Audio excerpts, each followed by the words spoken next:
Voilà, nous poursuivons notre série sur Libérez-vous de la mentalité du monde et vivez dans votre position en Christ. On vient de parler sur le premier événement de bizarre qui s'est produit quand Adam et Ève étaient chassés du jardin. Ils avaient enfanté deux fils, Caïn et Abel.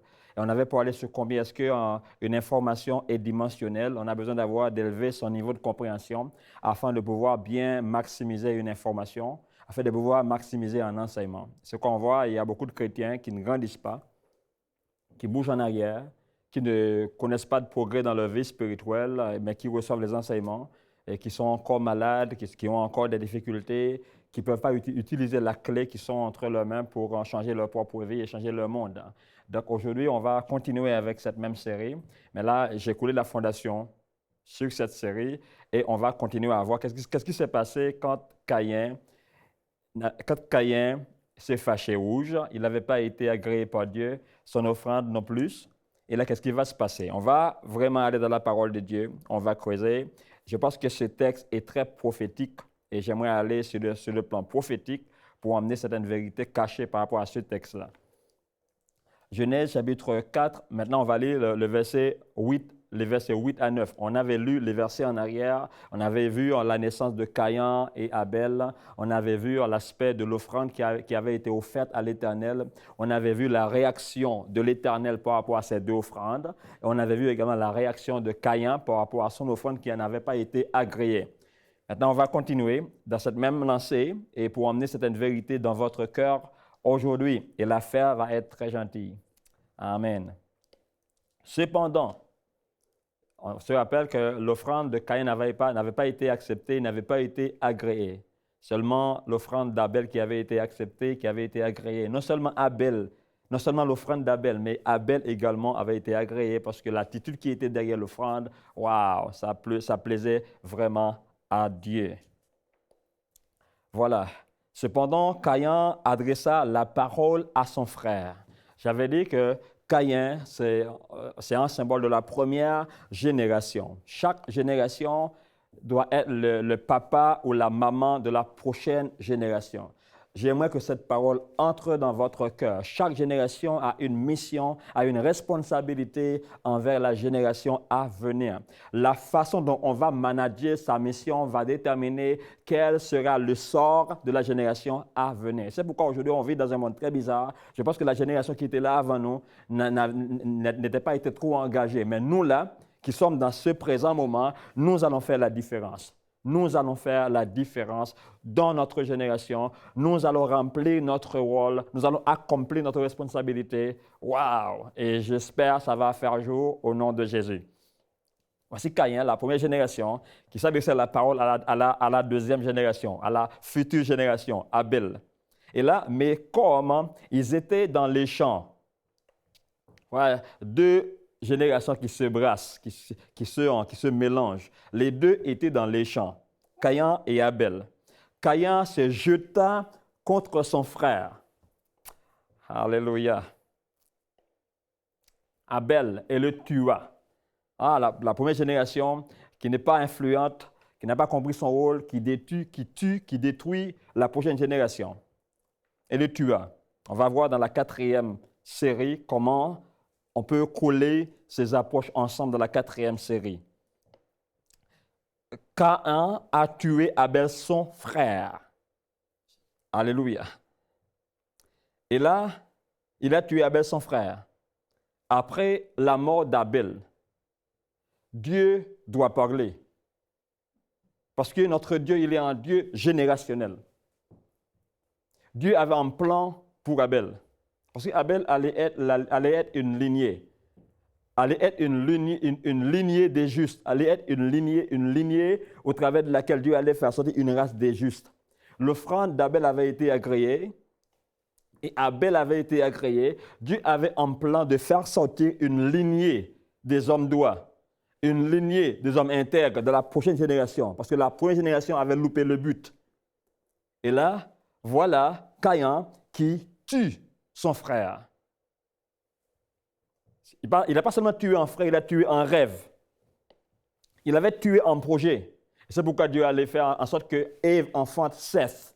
Seth veut dire replacement. Ça veut dire replacement. So, Abel n'est plus là. Quelqu'un qui remplace Abel. Ça veut dire Seth. Parce qu'un rêve est tué. Un projet est détruit. Il est vraiment important de comprendre notre rôle. Si on n'est pas à la place qu'il faut, au moment qu'il faut, on ne tue pas les êtres humains. On tue des rêves, on tue des projets. Et là, voici un rêve qui est passé à la casserole, un rêve qui est détruit, un rêve qui est bousillé. Ce n'est pas seulement un homme qui meurt là. Il y a un rêve, il y a un projet. Il y a le projet de Dieu, il y a un projet. Et c'est pourquoi Ève allait enfanter Seth.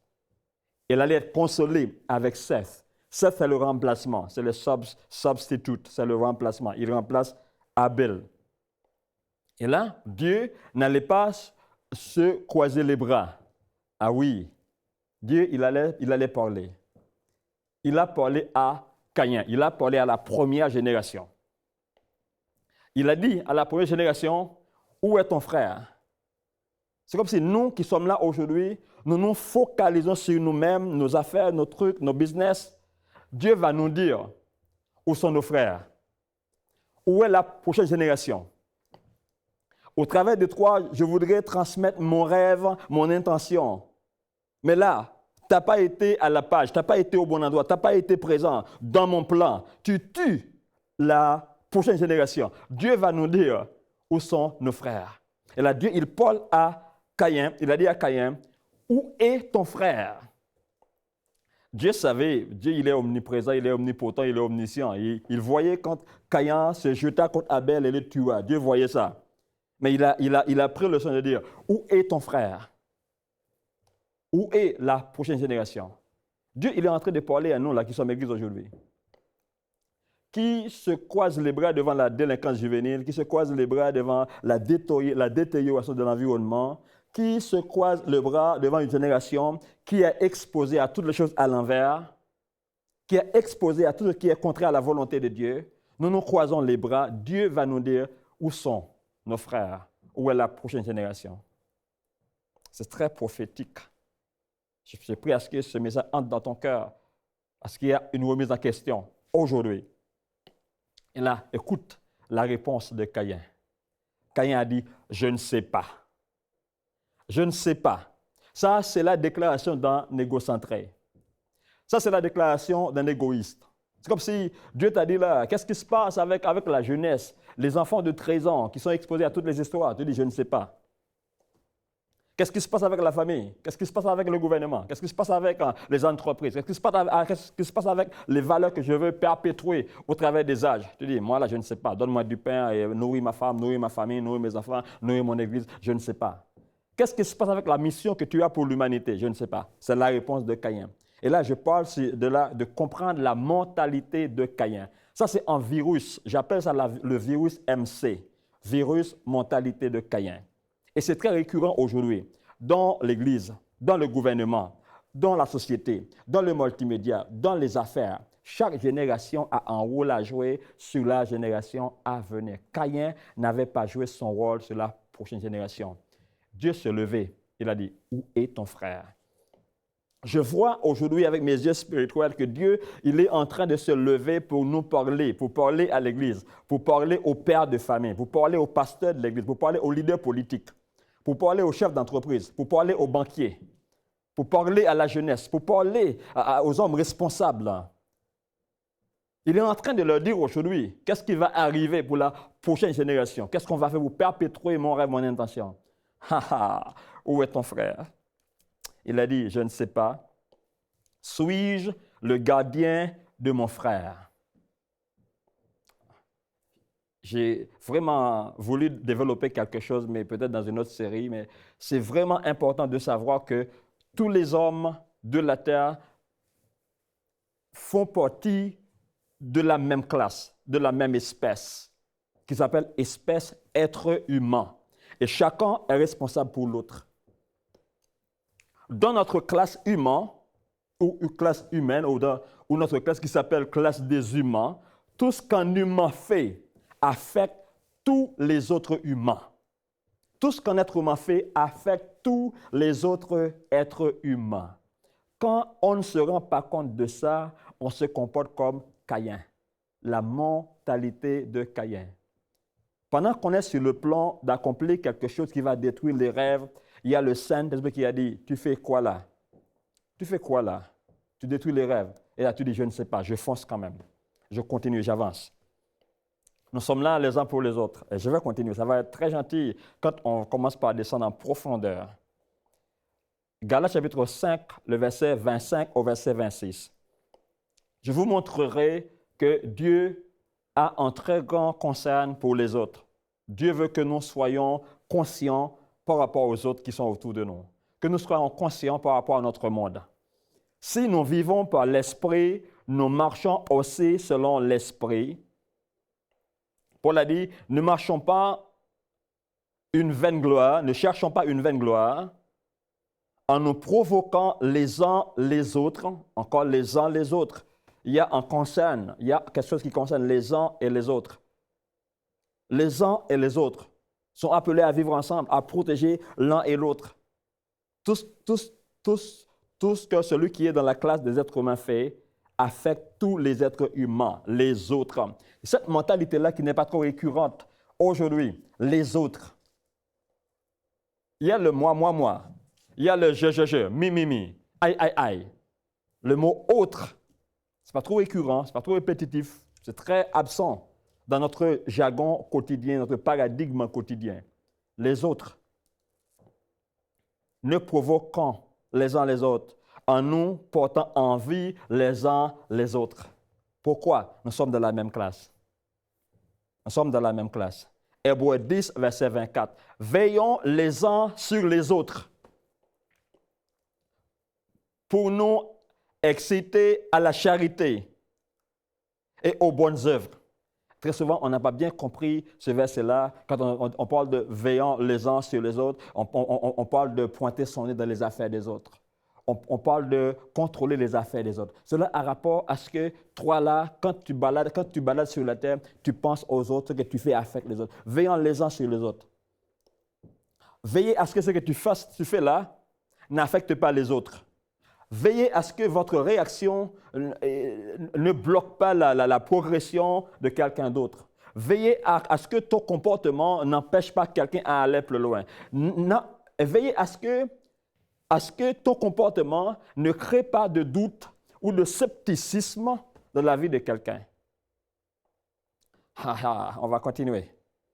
Philippiens 2, 14, 15. Faites toutes choses sans murmure, ni hésitation, afin que nous soyons irréprochables et purs, des enfants irréprochables au milieu d'une génération perverse et corrompue.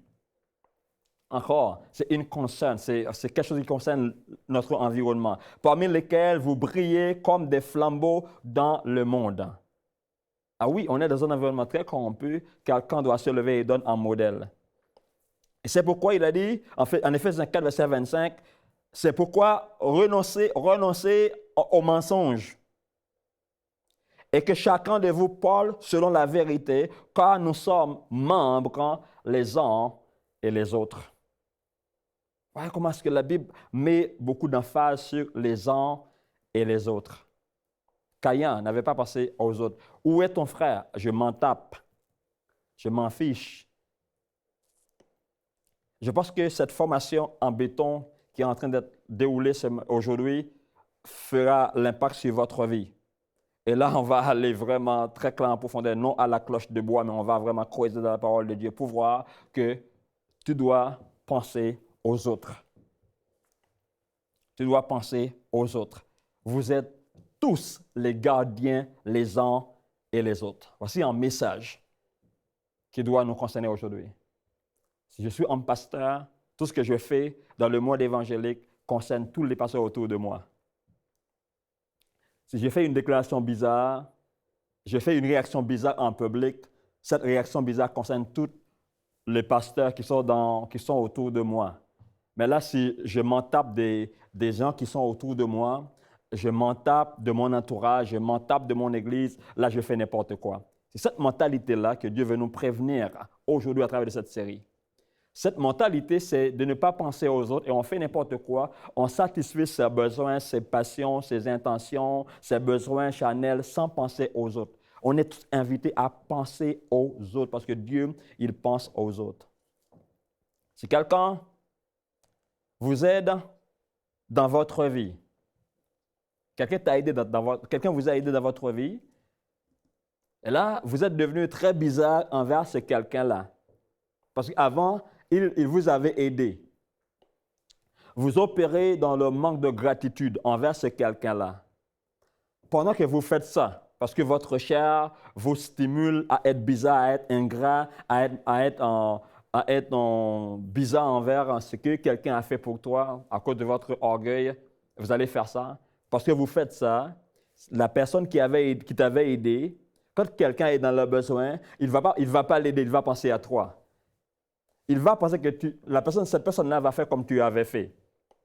Là, tu fermes la porte pour quelqu'un d'autre. Quelqu'un t'a emmené dans sa maison parce que tu n'as pas d'abri. Tu n'as pas d'abri, tu n'as pas de maison. Quelqu'un t'a dit, là, tu viens dans ma maison parce que tu peux rester avec moi dans ma maison. Il t'a fait confiance, il t'a permis d'entrer dans sa maison. Pendant que tu es dans sa maison, tu fais n'importe quoi, tu es bizarre là, dis-moi, tu fermes la porte pour les autres. Mais si tu penses que cette personne-là, elle doit encore aider les autres, tu veux qu'elle continue à aider les autres, alors tu vas te faire en sorte que tu te comportes de façon appropriée pour que la personne continue à aider les autres. Mais là, si tu n'as pas pensé aux autres, tu vas faire n'importe quoi. Là, quand tu fais n'importe quoi, 3 mois plus tard, quelqu'un aura le même problème que toi. Quelqu'un aura le même besoin que toi. Cette personne ne va pas l'aider.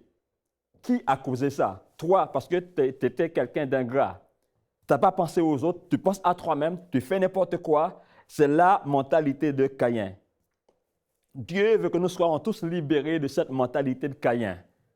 C'est la mentalité du monde. Tout ce que nous faisons aujourd'hui affecte les autres, même dans nos relations. Écoute, une femme là qui est manipulée par son copain de façon bizarrement, et là, cette femme-là, elle va être très méfiante envers les hommes. Un homme là qui est bousillé par sa copine, il va être très méfiant envers les femmes.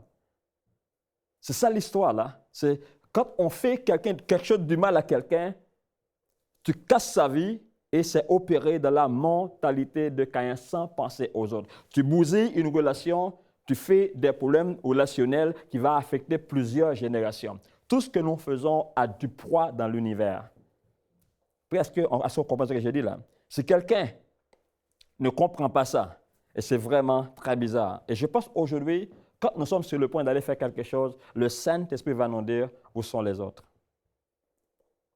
Où sont les autres? Où est ton église?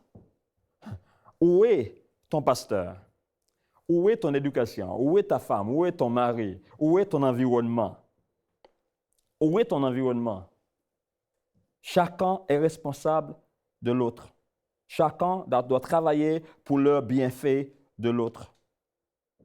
Chacun doit travailler pour que l'autre trouve des modèles à suivre. Chacun doit travailler pour aider les autres. Chacun doit faire quelque chose pour stimuler les autres à faire les meilleures choses.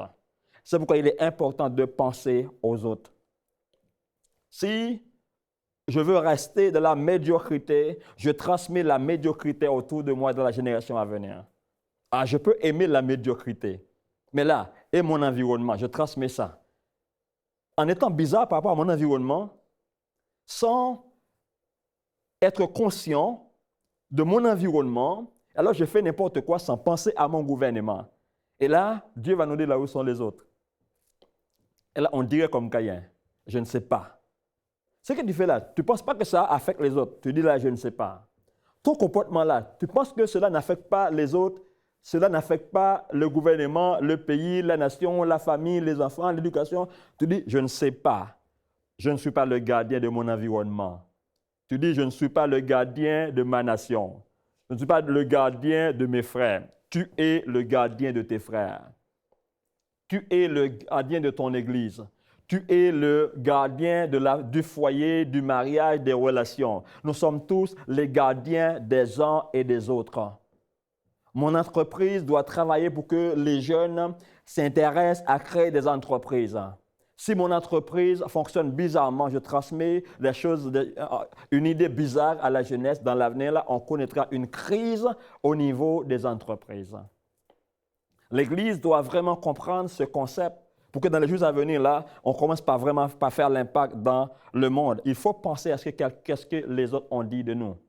Il faut penser à qu'est-ce que les autres pensent. Qu'est-ce que les autres pensent de nous? Qu'est-ce que ma communauté pense de moi? Qu'est-ce que mon Église pense de moi? Qu'est-ce que ma femme pense de moi? Qu'est-ce que mes enfants, qu'est-ce qu'ils pensent de moi? Qu'est-ce que mon patron, mes collègues de travail, qu'est-ce qu'ils pensent de moi? On vit dans un monde où tout le monde s'en tape. Tout le monde s'en tape. Ah, je m'en tape. On ne doit pas s'en taper. On doit être conscient qu'on est le berger, le gardien des uns et de l'autre. Alléluia.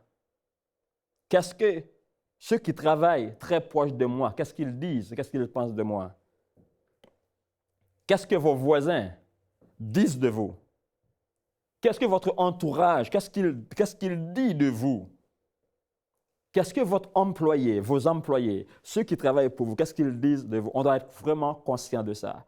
Ce n'est pas moi qui ai inventé tout cela. On va voir même Jésus avec ses disciples. En Matthieu chapitre 16, le verset 13, il a demandé à ses disciples, qu'est-ce que les autres ont dit de moi? Il était vraiment... Il s'est aperçu qu'il a besoin de savoir qu'est-ce que les autres ont dit de lui.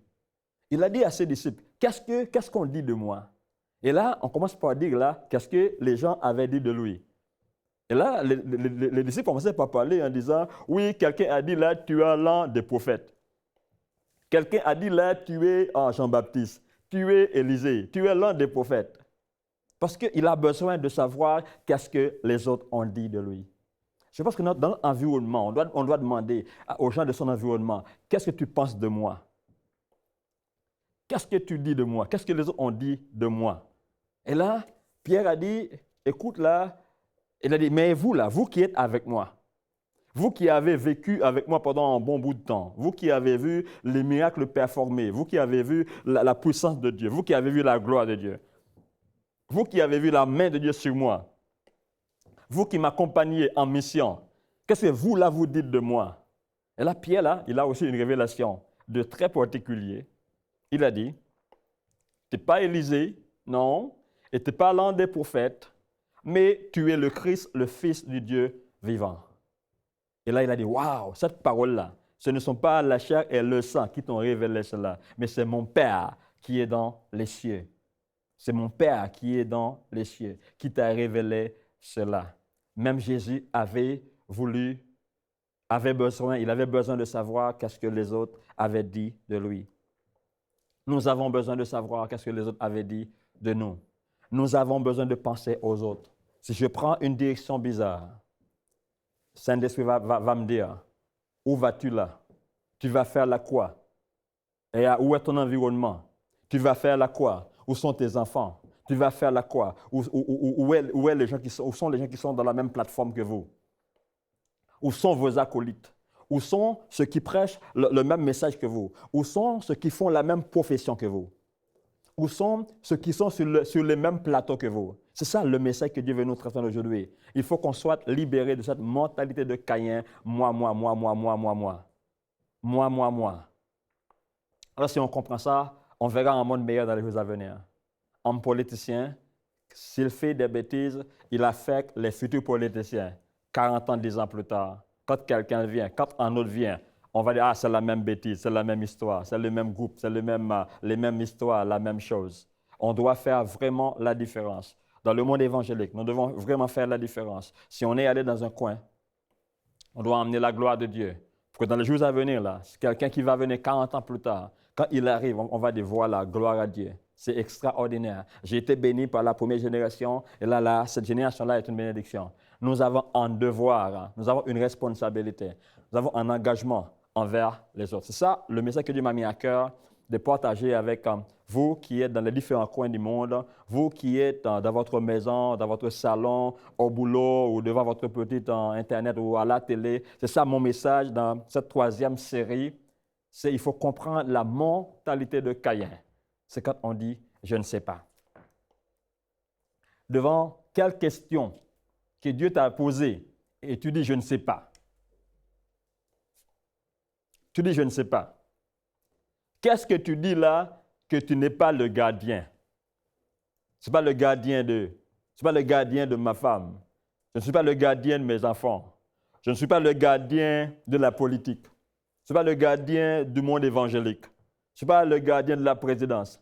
Un président qui n'a pas bien délivré la marchandise, un autre vient, on dira c'est la même chose. Et là, si on comprend ça bien, on connaîtra un monde meilleur, un monde de paix et de joie. Nous avons une responsabilité envers les uns et les autres. Tout ce que nous faisons influence notre environnement. C'est ça le message. Il faut être libéré de cette mentalité-là. Alléluia, il faut penser aux autres, c'est pas moi. Quand c'est pas moi, c'est pas bon. Quand c'est pas moi, c'est bizarre. Quand c'est pas moi, c'est à l'envers. Quand c'est pas moi, c'est faible et misérable. Non, il faut penser aux autres, à ce que nous protégions les uns les autres. Nous protégions l'intégrité de la parole de Dieu. Nous protégeons notre profession. On est dans les affaires, on se comporte bien dans les affaires, on protège les affaires. On est dans le business, on se comporte bien dans le business, on protège le secteur de business. Nous sommes dans les églises, nous donnons de très bons modèles dans les églises, nous protégeons le secteur des églises. Dans le cas contraire, on fait comme Caïn, le virus MC. Oh non, je ne connais pas. Tu me parles des pasteurs, tu me parles des églises, tu me parles des frères, tu me parles de ma femme, tu me parles de mes enfants, tu me parles de mes cousins, tu me parles de la police. Non, je ne sais pas. Un policier qui est bizarre, qui est brutal, il dit que tous les policiers sont brutals. Un magistrat qui est brutal, il dit que tous les magistrats sont comme ça. Voilà. Toi là qui es magistrat, on transmet une leçon aux autres magistrats. Toi là qui es pasteur, on transmet une autre leçon aux autres pasteurs. C'est pourquoi renoncer au mensonge, que chacun parle selon la vérité, car nous sommes membres les uns et les autres. Si on peut penser à ça aujourd'hui, tu dis là, moi je suis membre d'une coopération, membre d'une entreprise, membre d'une église, membre d'une société, membre d'une entreprise. Tout ce que je fais doit bénir mon entreprise, doit encourager les autres à croire dans mon entreprise. Je suis libéré complètement de toutes les mentalités du monde et de Caïn. Ça va bloquer l'épanouissement, ça va bloquer le progrès. Dieu nous invite aujourd'hui à être libérés de tout ça et à opérer dans une dimension de gratitude et de comprendre que nous sommes là pour les uns et les autres. Pensez aux autres, pensez à la génération. Soyez tous bénis pour la gloire de Dieu. À bientôt. Cette émission est rendue possible grâce au précieux soutien des partenaires d'Enseigne-moi Canal International. Retrouvez tous nos programmes sur enseigne-moi.com.